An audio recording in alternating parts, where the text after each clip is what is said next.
Today I am going to show you how to activate an AT&T prepaid phone purchased from Walmart. Before you start, make sure you have some information ready. You will need the phone's IMEI number, which you can find on the packaging or by dialing *#06# on the phone.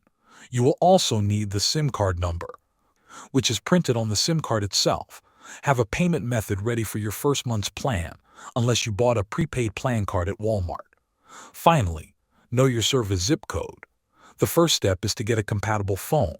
You can use an unlocked phone you already own or buy a new prepaid device. AT&T also offers budget-friendly phones that you can pay for upfront. There is no difference between a prepaid phone and a postpaid phone. Any phone that works on AT&T's network will work for your prepaid plan. Next, you will need a SIM card. This can be a physical SIM card or a digital SIM, also known as an eSIM. If your phone came with a SIM card, insert it into the phone.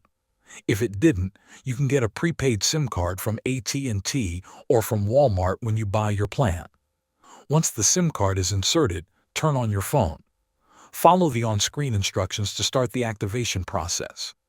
If you bought your phone or plan online, you can also go to AT&T's activation website to complete the setup.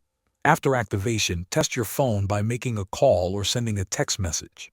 This ensures that your service is working properly. Thanks for watching.